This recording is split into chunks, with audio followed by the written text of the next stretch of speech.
हाँ जी बच्चों, कल हम लोग परचेज कंसीडरेशन के कैलकुलेशन के अलग अलग पॉइंट डिस्कस कर रहे थे। क्वेश्चन नंबर 7 में case number 4, case number 5 easy है, आपको करना है। बस फ़र्क इतना है कि केस नंबर 4 में कहा गया है only the floating assets and trade liabilities. Floating assets यानी सिर्फ और सिर्फ करंट असेट्स ली हैं और ट्रेड लाइबिलिटीज ली हैं। केस नंबर 5 में take over the business of Y Limited. Business का मतलब होता है total assets and total liabilities are taken over by the transferee company. ठीक है, दोनों आराम से आप कर सकते हैं। केस नंबर 6 में लेके चल रहा हूँ which is a new one and very important, और इस चैप्टर के लिए बहुत इंपॉर्टेंट। केस नंबर 6 कहता है if X Limited absorbs Y Limited on the basis of intrinsic value of shares of both the company as per their respective balance sheet.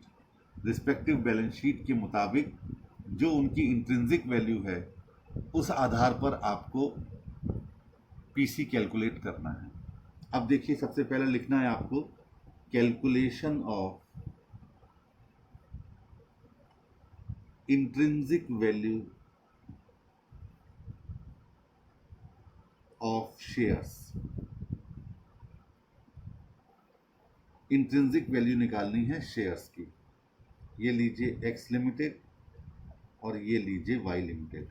कल मैं आपको इंट्रिंसिक वैल्यू के बारे में डिस्कशन कर चुका था, आज उसी को प्रैक्टिकल करने का मौका मिला है। सबसे पहले fixed assets 22 lakh x limited के नीचे लिखिए, 11 लाख वाई लिमिटेड के नीचे लिखिए। इसके बाद करेंट असेट्स 9,30,000 और 4,65,000। मैंने कहा था किसी भी फिक्टिशियस असेट को इंट्रिंसिक वैल्यू का हिस्सा नहीं माना जाएगा। टोटल कर लीजिए, ये आ गया 31,30,000 और 15,65,000। ठीक है, ये टोटल असेट्स आ गई। इसमें से लेस कीजिएगा 12% डिवेंचर्स,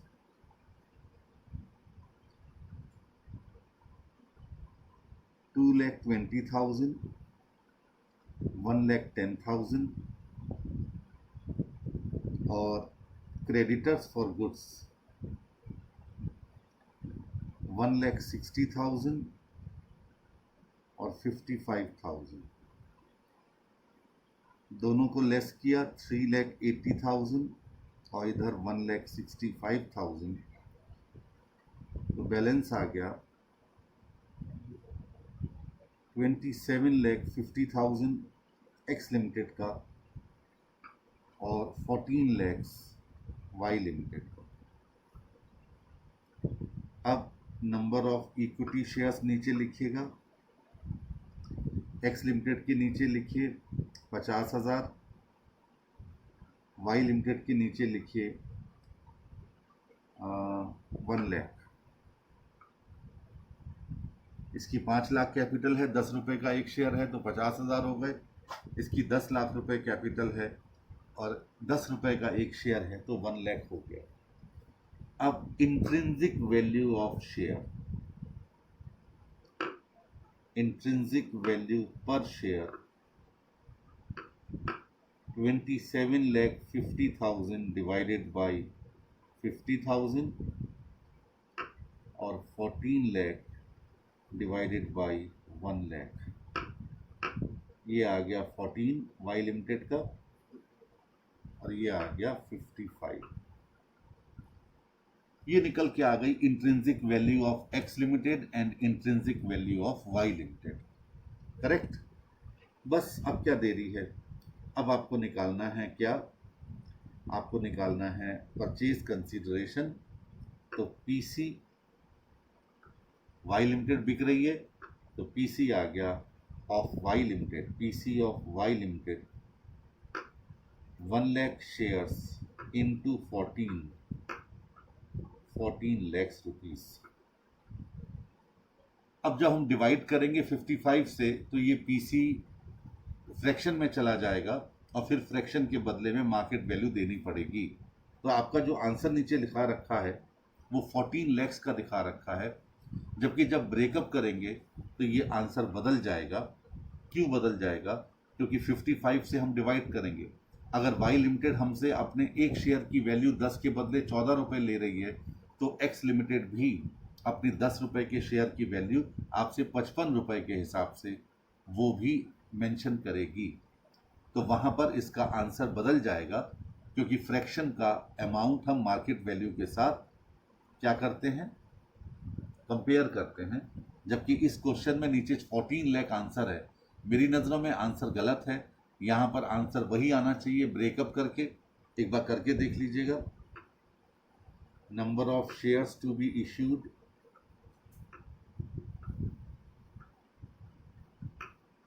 $14 lakhs डिवाइडेड बाई 55, निकालिए कितने नंबर ऑफ शेयर आए।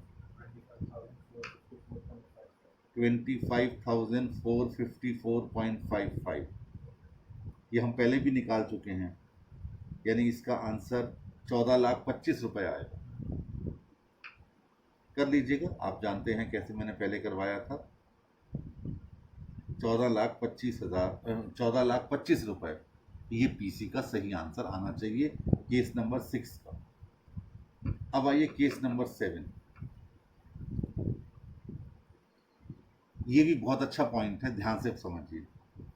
कहता है if X Limited absorbs Y Limited and the holder of every 8 shares in Y Limited is to receive 2 shares in X Limited plus as much cash as is necessary to adjust the rights of share holders of both the companies in accordance with the intrinsic values of the shares as per their respective balance sheets। देखिए यहाँ पर आपको ratio दिया गया कि Y limited के 8 shares के बदले में हम X लिमिटेड के 2 शेयर्स दे रहे हैं। इसे स्वैप रेशियो कहा जाता है। क्या? स्वैप, SWAP, स्वैप रेशियो कहा जाता है।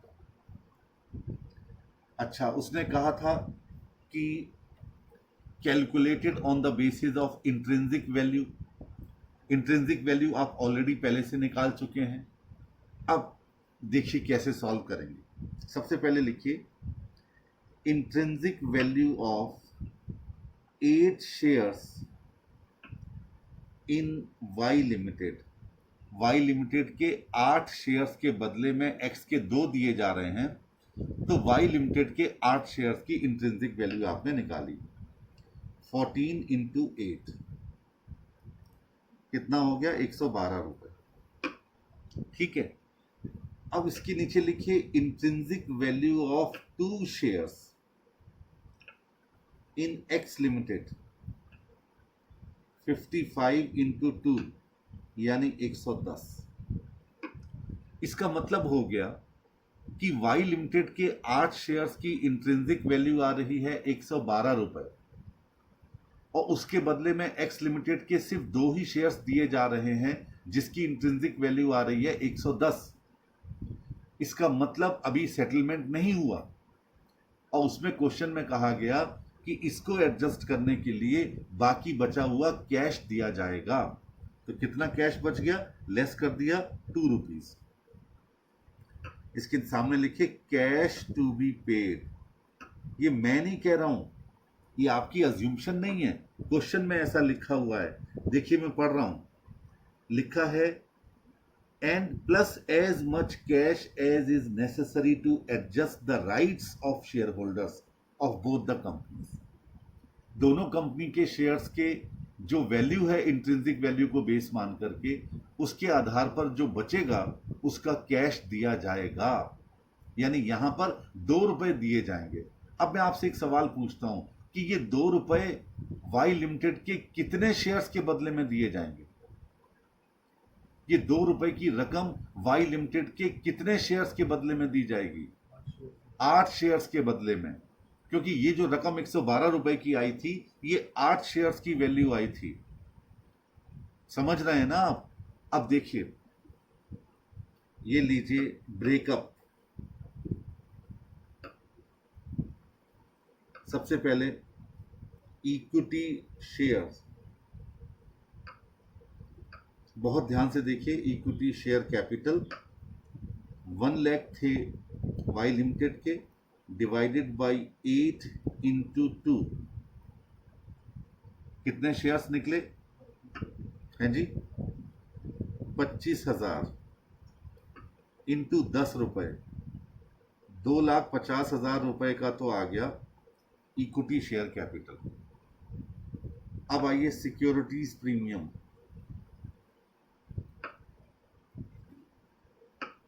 25,000 इंटू 45,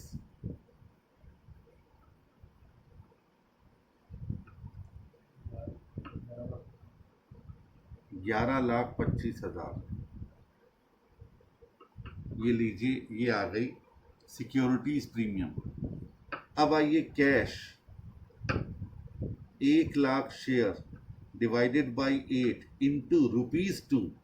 पहले वाले में शेयर्स थे तो इंटू 2 कर दिया था, अब ₹2, तो कितना आ गया? 25,000 रुपए। टोटल कीजिए, पीसी आ गया 14 लाख। ये था केस नंबर 6 पीसी निकालने का। और ये जो आपने किया है, ये आपको आगे बहुत सारे क्वेश्चंस में करना पड़ेगा। ये स्वैप रेशियो बहुत सारे क्वेश्चन में आपको मिलने वाला है। क्लियर हो गया? अब आइए point number 7, case number 8। If X Limited absorbs Y Limited and discharges the equity shareholders of Y Limited by issuing one equity share of ₹10 each at a premium of 45 per share for 4 shares in Y Limited, 4 के बदले में 1 shares. चलिए कोई बात नहीं, ये भी swap ratio का क्वेश्चन है, लेकिन यहां पर एक वर्ड हटा दिया गया और वो वर्ड था इंट्रिंसिक वैल्यू। इंट्रिंसिक वैल्यू नहीं है जो इससे पहले वाले केस में थी। तो ये लीजिए 8 नंबर। सबसे पहले लिखिए equity share capital in X limited. 1 lakh share थे वाई के, कहता है 4 के बदले में 1 डिवाइडेड बाय 4 इंटू 1, 25,000। 1 शेयर 10 रुपए का, 2,50,000। इसके बाद सिक्योरिटी प्रीमियम 25,000 शेयर्स जो अभी आपने निकाले थे, मल्टीप्लाई बाय 45 प्रीमियम, कितना आया? 11,25,000। बस इतना ही कहा गया था। पीसी आ गया 13,75,000। ये था 8th पॉइंट, 13,75,000 रुपए। This is the purchase consideration. इस बार स्वैप रेशियो दिया गया था, इंट्रिंसिक वैल्यू को नहीं कहा गया, तो हमने इंट्रिंसिक वैल्यू को बीच में कंसीडर नहीं किया। अब आइए 9th पॉइंट। मैंने कहा ना, ये पूरा क्वेश्चन अगर आप कर लेंगे तो आपको पीसी कैलकुलेट करने में कभी दिक्कत नहीं आएगी। 9th पॉइंट कहता है if X Limited absorbs Y Limited and agrees to issue such an amount of fully paid 15% debentures at 96% as is sufficient to discharge 12% debentures in Y Limited at a premium of 10%।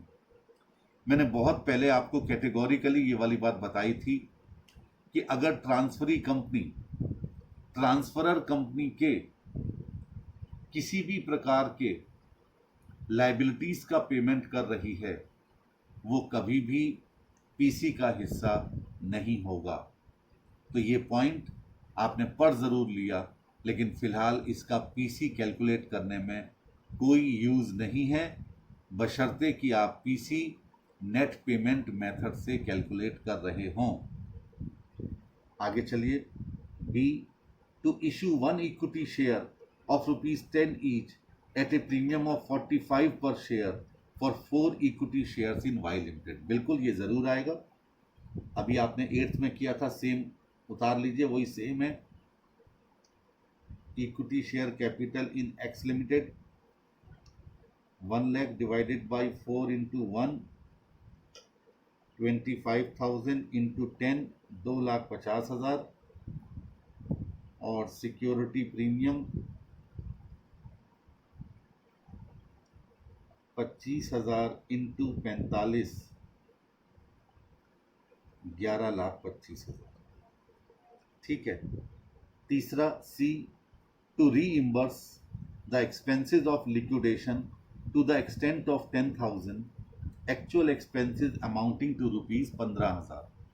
आपसे कहा गया कि 15,000 रुपये के खर्चे आए, लेकिन उसमें से 10,000 रुपये के खर्चे कौन बियर कर रहा है? X limited.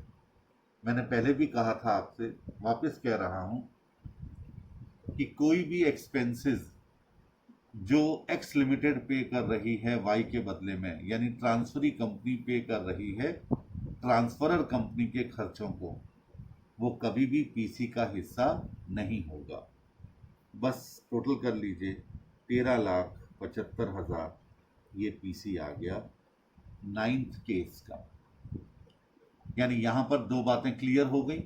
एक तो लायबिलिटी का भुगतान जो किया ट्रांसफरी कंपनी ने, उसे आपने कंसीडर नहीं किया, और दूसरा जो एक्सपेंसेस का भुगतान किया आपने उसे भी कंसीडर नहीं किया।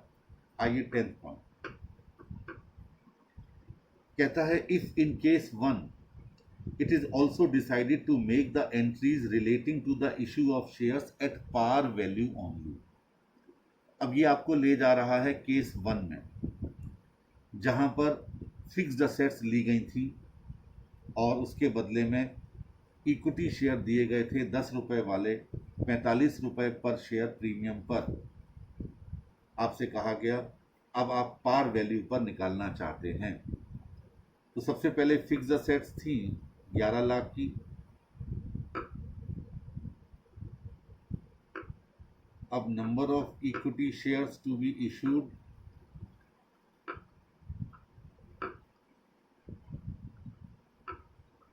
11 lakhs डिवाइडेड बाई 55, कितने शेयर्स आ गए? 20,000। अब आपने केस 1 में 20,000 को 10 से मल्टीप्लाई किया था, 2 लाख रुपए शेयर कैपिटल आ गई थी, और 20,000 को 45 रुपए से मल्टीप्लाई किया था, 9 लाख रुपए का सिक्योरिटी प्रीमियम आ गया था, और आपका पीसी बन गया था 11 लाख रुपए का। लेकिन अब उसने कहा है कि एट पार आपको इसकी वैल्यू निकालनी है। तो पीसी हो गया 20,000 shares at the rate of 10 rupees, 2 lakh रुपए। इस तरीके से आपका 10th केस का आंसर आ गया, क्योंकि क्वेश्चन में कहा गया था कि उसे एट पार आपको दिखाना है, तो फिर आपने उसे एट पार ही दिखा दिया, यानी 20,000 इंटू 10। अब आइए 11th केस। कहता if in case number 2 it is also decided to make the entries relating to the issue of shares at par value only. वही कहानी आप आराम से कर सकते हैं। इसमें क्या है, नंबर ऑफ शेयर्स तो आप निकालेंगे 55 रुपए के हिसाब से, लेकिन वैल्यू एट पार करना है।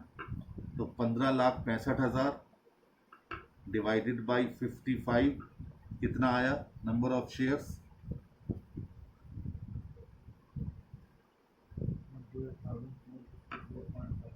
28,454.55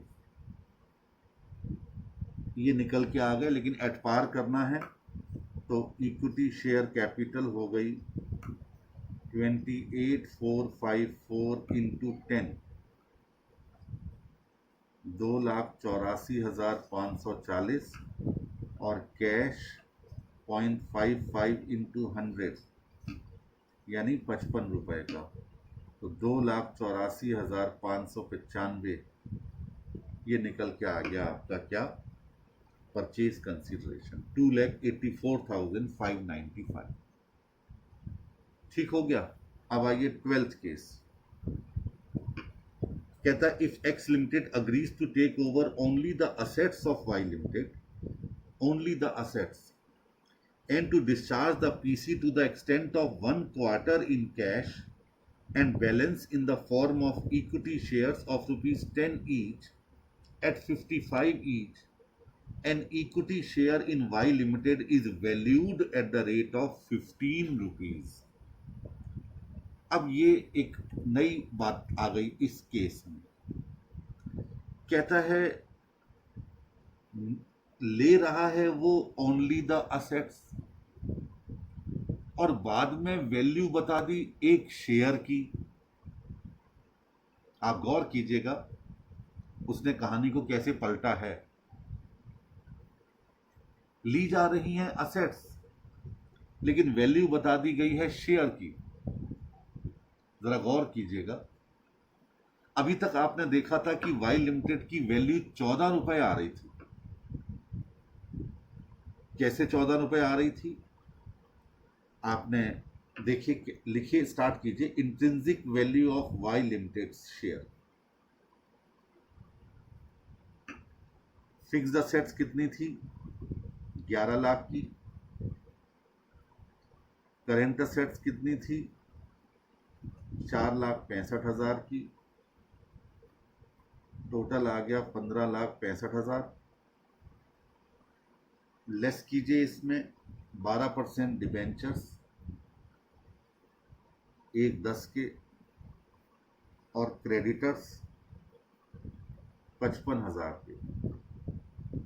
1,65 आपने घटा दिया, 14 रुपए। नंबर ऑफ इक्विटी शेयर्स कितने हो गए? 1 लाख। तो इंट्रिंसिक वैल्यू आ गई 14 रुपए। लेकिन इस बार वो कहता है कि इस इंट्रिंसिक वैल्यू को 15 रुपए मानना है आपने। इसका मतलब क्या हो गया? इसका मतलब हो गया 1 लाख शेयर्स पर 1 रुपए के हिसाब से वैल्यू बढ़ रही है। इसका मतलब ये हो गया कि वाई लिमिटेड की असेट्स का रीवैल्यूएशन हुआ है और वो 1 लाख रुपए से बढ़ गई हैं, क्योंकि इंट्रिंसिक वैल्यू का 1 रुपए पर शेयर के हिसाब से बढ़ने का मतलब या तो लायबिलिटीज कम हो जाना या असेट्स बढ़ जाना। लायबिलिटी कम होंगी तो असेट भी कम होंगी, क्योंकि आप उसका भुगतान करोगे। ये कोई इंटरनल रिकंस्ट्रक्शन तो चल नहीं रहा है कि लायबिलिटीज वालों ने 1 लाख रुपए कम लेना स्वीकार कर लिया। और अगर आप इसका पेमेंट करोगे तो असेट्स भी कम हो जाएंगी, तो कोई फर्क ही नहीं पड़ेगा इंट्रिंसिक वैल्यू का, क्योंकि बैंक कम होगा, करेंट असेट्स कम होंगी। इसका मतलब ये हो गया, अब यहां लिखिए, as in the question value per share of Y Limited is 15. So, on 1 lakh shares, there is an increase of rupees 1 lakh. That is, bracket में लिखिए 15 minus 14 multiplied by 1 lakh shares, 1 lakh रुपए, यानी 1 लाख रुपए की असेट्स की value में वृद्धि हो गई। ठीक है, अब इसका मतलब असेट्स कितनी हो गई? ओनली द असेट्स, उसने असेट्स ही ली हैं इस केस में, तो असेट्स बुक वैल्यू 15,65,000, ऐड कर दीजिए इंक्रीमेंट इन वैल्यू, कितना? 1 लाख, तो 16,65,000 ये निकल के आ गई जो असेट्स ली हैं एक्स लिमिटेड में। देखिए पॉइंट कैसे चेंज होते हैं, इस पर ध्यान दिया करो। खाली असेट्स ली और वैल्यू पर शेयर बढ़ा दी 1 रुपए से, इसका मतलब असेट की वैल्यू 1 लाख रुपए से बढ़ी हुई हैं, 16,65,000। और इसके लिए वो क्या दे रहे हैं, 55 रुपए का। बाकी कहानी तो वही है। Number of equity shares 16,65,000 divided by 55, निकालिए कितना आया।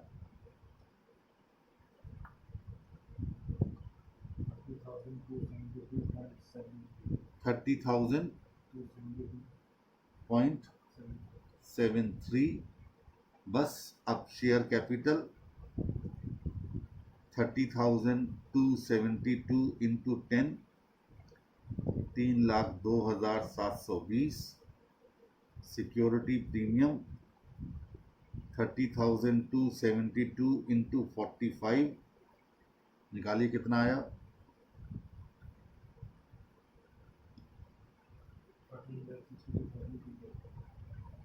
240।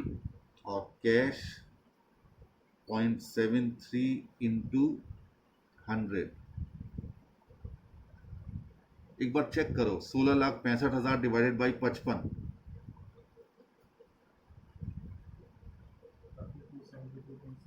है। अच्छा ये आ गया, ठीक है। और फिर आपने इसको किया 10 से मल्टीप्लाई, तो 3,02,720। 45 से मल्टीप्लाई किया, जरा बताना कितना आया था।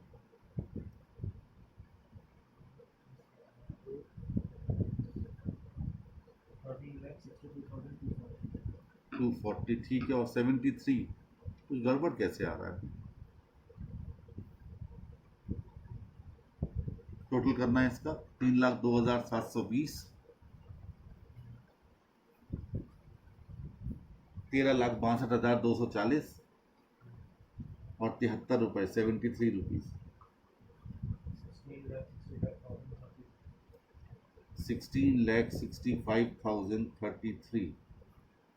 यहाँ 25 है, 8 रुपए का डिफरेंस कैसे आ गया।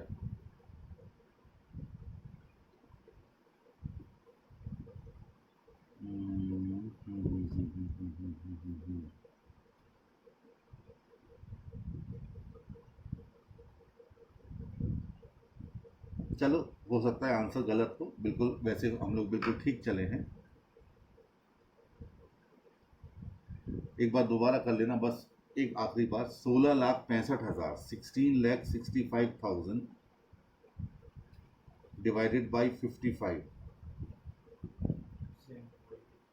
एक सेकंड, गड़बड़ है, हमने खुद ही गलती कर रखी है। उसने कहा था 1 क्वार्टर कैश में, बस गड़बड़ यही हो गई ना। एक सेकंड, ये सब गलत हो गया, नीचे की पूरी कहानी। यही छोटी सी चीज़ें गड़बड़ हो जाती हैं। सबसे पहले नंबर ऑफ इक्विटी शेयर्स निकालिए, वही तो मैंने कहा, इसलिए डाउट हो रहा था। 3/4 ऑफ 16,65,000, 1/4 तो उसने कैश में दिया था। 3/4 ऑफ 16,65,000,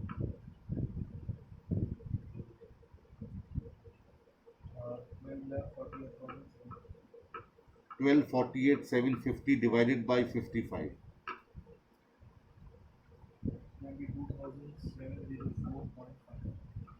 0.5455 हो गया। ये निकल के आ गए इक्विटी शेयर्स, ठीक है। अब लिखिए ब्रेकअप। सबसे पहले equity share capital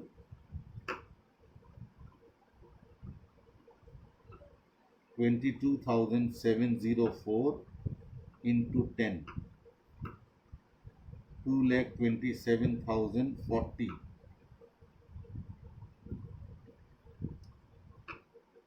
security premium 22,704 into 45, 680। Cash 1/4 of 16,65,000 plus 0.55 into 100। निकालना 16,65,000 का 1/4 प्लस 55 रुपए,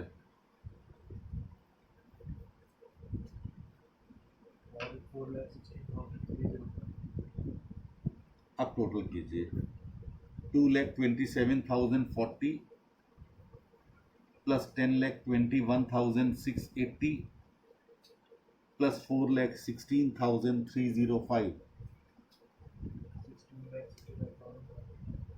लीजिए एग्जैक्टली वही आंसर आया जो क्वेश्चन में था।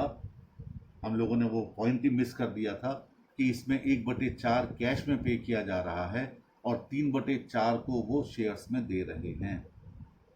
तो 1/4 आपने कैश में निकाला, 3/4 के लिए आपने नंबर ऑफ इक्विटी शेयर्स निकाले। आखिरी केस कहता है if X Limited agrees to take over only the assets and trade liabilities of Y Limited and to discharge the PC to the extent of 1 quarter in cash and the balance in the form of equity shares of 10 each at 55 each, an equity share in Y Limited is valued at the rate of 15 rupees। कहानी वही है, बस फर्क इतना आ गया कि trade liabilities भी ले ली हैं। तो 16,65,000 में से आप 1,10,000 नहीं बल्कि 55,000 घटा देंगे क्योंकि ट्रेड लाइबिलिटी ली है। तो 16,10,000 आएगा। अब 16,10 को फिर आपको ब्रेक करना पड़ेगा 1/4 कैश में, 3/4 शेयर्स में। अल्टीमेट आंसर आएगा 16,10,025। ये आपको करना है। केस नंबर 13 हो जाएगा। ये था पीसी निकालने का अलग अलग कंसेप्ट, अलग अलग मेथड। 13 पॉइंट थे इसमें और 13 में कुछ ना कुछ अलग ज़रूर था। क्वेश्चन नंबर 8 एक और अच्छा क्वेश्चन है। इसमें भी 3 केस हैं पीसी निकालने के और इसमें से मैं पहला केस आपके साथ डिस्कस करने जा रहा हूं। तो बहुत ध्यान से देखिए, ये आखिरी क्वेश्चन होगा जिसमें आप पीसी निकाल रहे हैं। इसके बाद फिर आगे बड़े क्वेश्चन शुरू हो जाएंगे।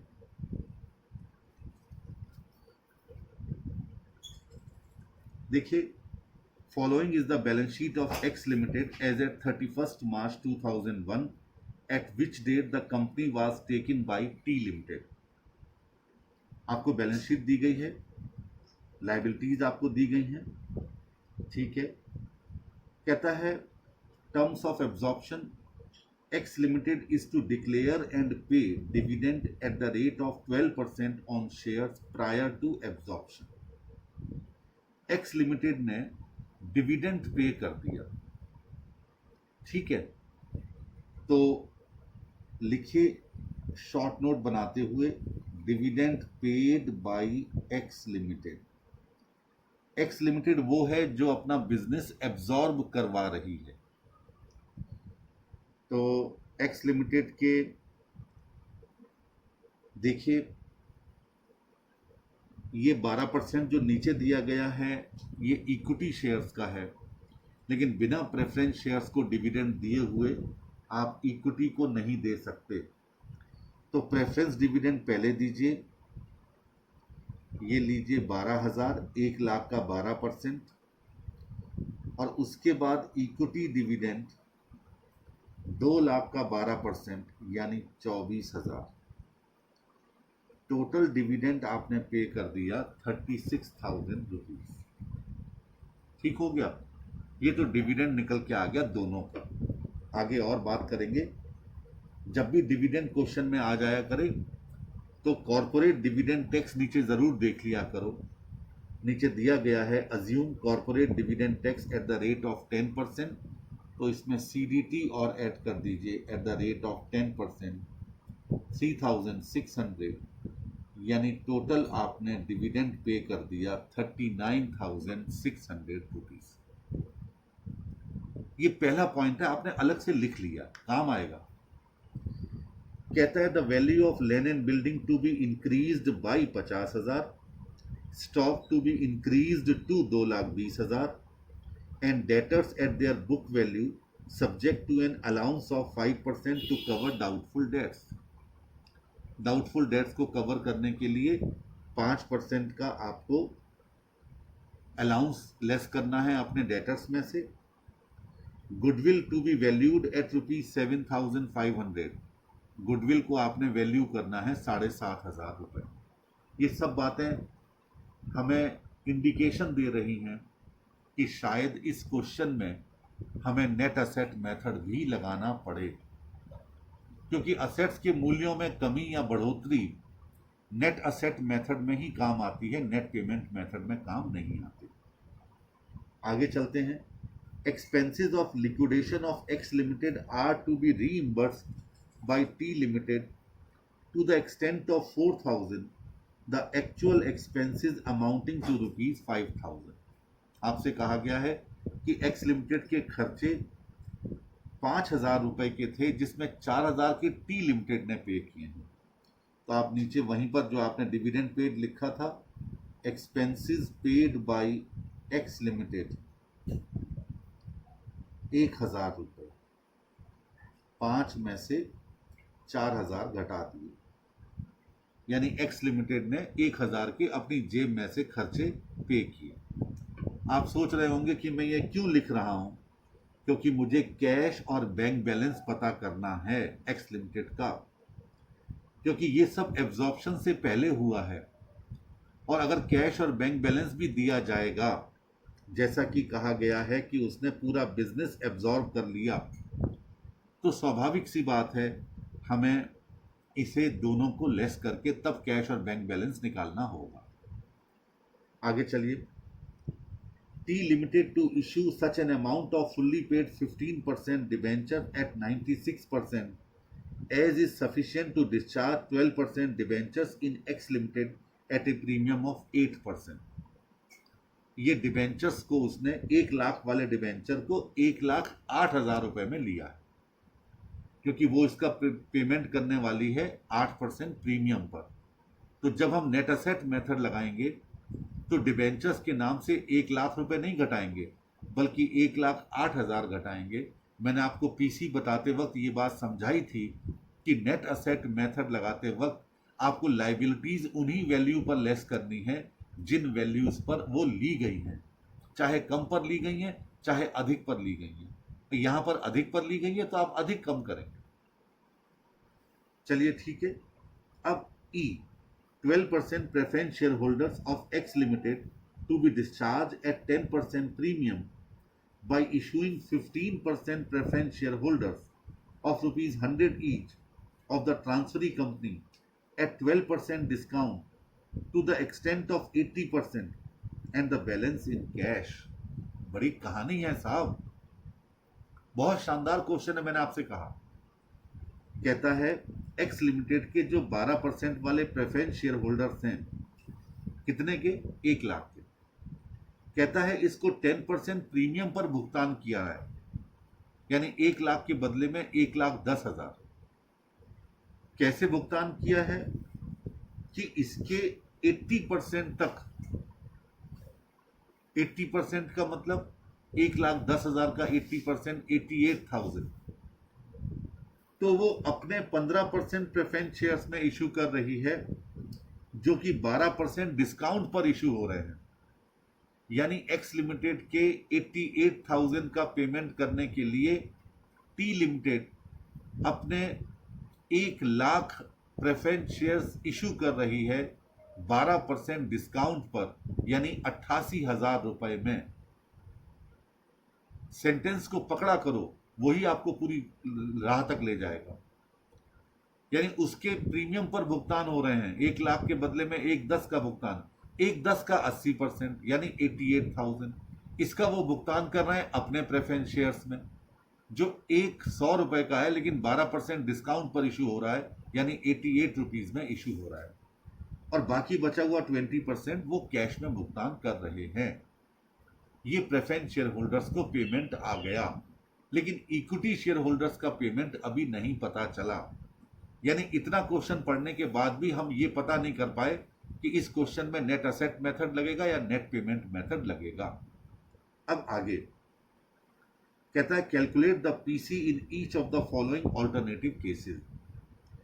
Case 1, equity share holders of X Limited to be discharged by issuing equity shares of ₹10 each of the T Limited at a premium of 20% to the extent of 60% and the balance in cash। अब यहां पर एक कहानी फंसा दी। उसने हमें ये तो बता दिया कि टी लिमिटेड का इक्विटी शेयर 10 रुपए का है। उसने ये भी बता दिया कि 12 में इशू हो रहा है 20% प्रीमियम पर। बट उसने ये नहीं बताया कि कितने number of equity shares T limited दे रही है। उसने ये भी नहीं बताया कि स्वैप रेशियो क्या है। उसने इंट्रिंसिक वैल्यू का भी नाम नहीं लिया कहीं पर। इसका मतलब ये हो गया कि इक्विटी शेयर होल्डर्स को दिया जाने वाला पेमेंट अभी क्लियर नहीं है। क्योंकि अगर क्लियर होता तो यहां तो नंबर ऑफ इक्विटी शेयर्स दिए गए होते, स्वैप रेशियो दिया गया होता, या फिर इंट्रिंसिक वैल्यू का आधार दिया गया होता। यहां तीनों में कुछ भी नहीं है। तो इसका मतलब ये हो गया कि केस 1 में आपको नेट असेट मेथड लगाना है। बहुत ध्यान से ये चीज आपको चूज करनी है।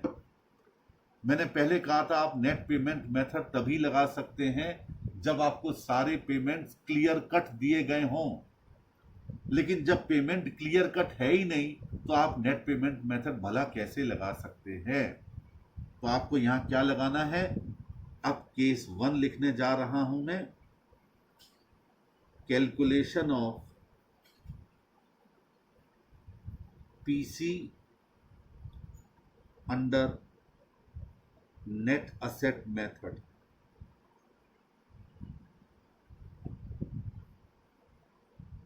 ठीक है, बहुत ध्यान से। मैं अभी केस 1 ही करवाऊंगा, नहीं तो फिर केस 2 केस 3 आपके अगले लेक्चर में करवा दूंगा। बहुत बड़ा लेक्चर हो रहा है ऑलरेडी। अब देखिए, सबसे पहले लैंड एंड बिल्डिंग कहता था 50,000 रुपए से बढ़ गई है, इंक्रीज्ड बाई 50,000। तो 2 लाख प्लस 50,000, 2,50,000। इसके बाद प्लांट एंड मशीनरी। क्वेश्चन में कहा गया था, कुछ नहीं कहा गया इसके बारे में, तो ये एज इट इज ले लीजिए 1 लाख रुपीस की। स्टॉक 2,20,000 रुपए तक बढ़ गया। डेटर्स 50,000 में से 5% आपने कम कर दिए, 2,500 यानी 47,500। इसके बाद कैश एंड बैंक बैलेंस, ये था 43,600। इसमें से लेस कर दीजिए 39,600 और 1,000 यानी 3,000 बच गया, क्योंकि वो एब्जॉर्प्शन से पहले आपने पे किए थे। टोटल के लिए कितना आया,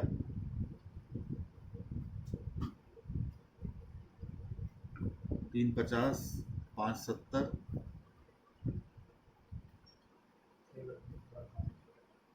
6,20,500।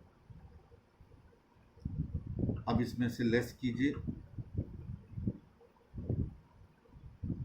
अच्छा, एक चीज और ऐड कर दीजिए इसमें, गुडविल और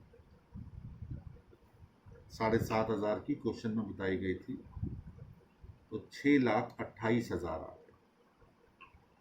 अब लेस कीजिए 12% डिबेंचर्स, 1,08,000 के, 1 लाख के नहीं, क्योंकि वो 8% प्रीमियम पर पे करेगी। कौन, टी लिमिटेड, क्वेश्चन में कहा गया था। और करंट लायबिलिटीज के नाम पर है 1,50,000।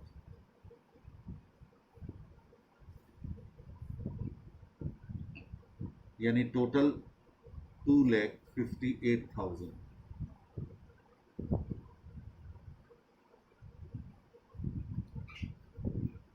लेस कीजिए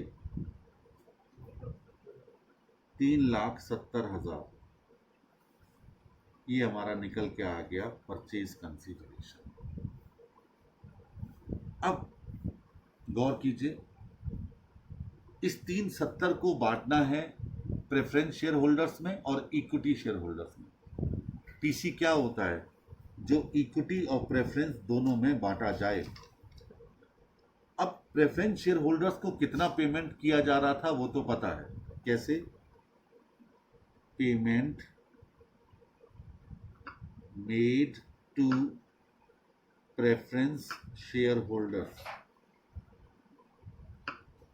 1 लाख प्लस 10% प्रीमियम,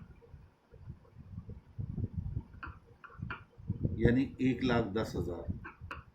तो balance paid to equity share holders 370 में से 1,10 आपने घटा दिया, यानी 2,60,000 आप पेमेंट करेंगे इक्विटी शेयर होल्डर्स को। 370 का टोटल पीसी आया था और 370 का पेमेंट करना था आपको प्रेफरेंस और इक्विटी में। प्रेफरेंस को दिया जाने वाला पेमेंट क्वेश्चन में क्लियरली दिया गया है कि वो 12% एक्स लिमिटेड के प्रेफरेंस शेयर होल्डर्स को 10% प्रीमियम पर भुगतान करेंगे, यानी 1 लाख के बदले में भुगतान होगा 1,10,000। तो 370 में 1,10 तो चला गया प्रेफरेंस शेयर होल्डर्स के पास और बाकी बचा हुआ 2,60,000 किसके पास आ गया? इक्विटी शेयर होल्डर्स के पास आ गया। ठीक, अब ब्रेकअप करेंगे इस पूरे का। Breakup of PC. और बहुत ध्यान से देखिए, मैं आपको एक नई चीज बताने जा रहा हूं। सबसे पहले लिखिए पेमेंट टू, फिर थोड़ी जगह छोड़ के लिखिए पेमेंट इन, और फिर पर्टिकुलर्स या डिस्क्रिप्शन। पर्टिकुलर्स की जगह लिख दीजिए डिस्क्रिप्शंस, और लास्ट में अमाउंट। इस तरीके से आप कुछ कॉलम्स बना लीजिए। पेमेंट टू में सबसे पहले लिखिए 12% प्रेफरेंस शेयर होल्डर्स,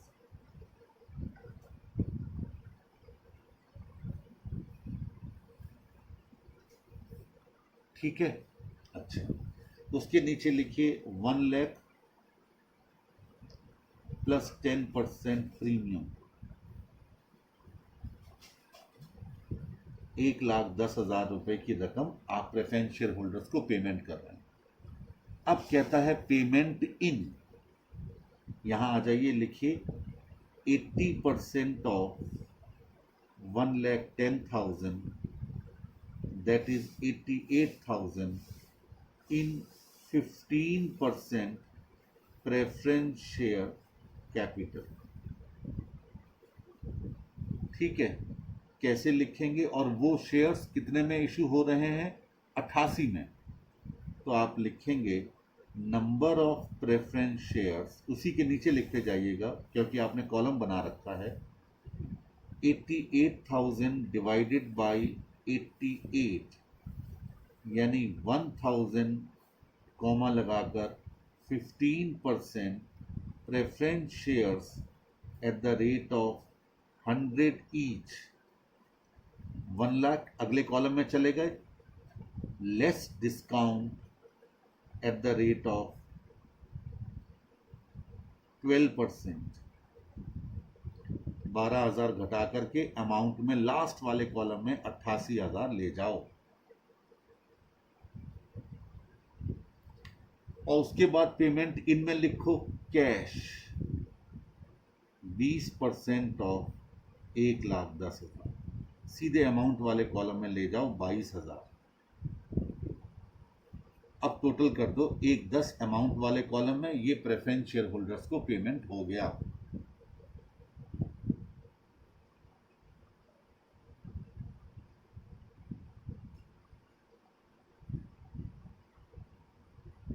ठीक है, अब आइए पेमेंट टू वाले कॉलम में, पहले वाले में लिखिए इक्विटी शेयर होल्डर्स। हमने निकाला था 2,60,000 रुपए का, उनको पेमेंट होगा, और कहा गया है कि 60% तो हम उनको देंगे इक्विटी शेयर्स में। अब लिखिए इक्विटी शेयर होल्डर्स के नीचे ब्रैकेट में लिख दीजिए ₹2,60,000। अब पेमेंट इन वाले कॉलम में आइए, 60% ऑफ ₹2,60,000 कितना आया? 1,56,000। 1,56,000, ठीक है। अब उसी के नीचे लिखिए नंबर ऑफ इक्विटी शेयर्स। एक इक्विटी शेयर 10 वाला 12 में इशू किया जा रहा है, तो 1,56,000 डिवाइडेड बाई 12 कितने आ गए? 13,000 शेयर्स। अब लिखिए पेमेंट, इन वाले में ही चलते रहिए। इक्विटी शेयर कैपिटल 13,000 इंटू 10, 31 ले जाइए अमाउंट वाले कॉलम में। सिक्योरिटी प्रीमियम 13,000 इंटू 2 यानी 26,000, और कैश 40% ऑफ 2,60,000, 1,04,000। टोटल कर लीजिए, तीनों का 2,60,000 हो गया, और पीसी का हो गया 370। Total PC. ये रहा केस 1 इस क्वेश्चन का, कि नेट असेट मेथड लगाना पड़ा क्योंकि नेट पेमेंट सारे नहीं दिए गए थे। फिर नेट एसेट मेथड से पता चला कि आपका पीसी 3,70,000 आ रहा है, उसमें से 1/10 हम पे कर रहे हैं प्रेफरेंस शेयर होल्डर्स को, तो बाकी बचा हुआ 2,60,000 बचा इक्विटी शेयर होल्डर्स के लिए। उसका ब्रेकअप दिया गया था 60% शेयर्स में और 40% कैश में, वो आपने अलग अलग निकाल लिया। इस तरीके से ख़त्म हुआ ये केस 1। तो आप समझ सकते हैं इससे बड़ा पीसी निकालने का कोई और क्वेश्चन आपके पूरे इसमें है नहीं, लेकिन ऐसा किसी क्वेश्चन के एक पार्ट के रूप में आ सकता है। तैयार रहिएगा। ये था केस 1। केस 2 केस 3 में आपको अगले लेक्चर में करवाऊंगा। That's all.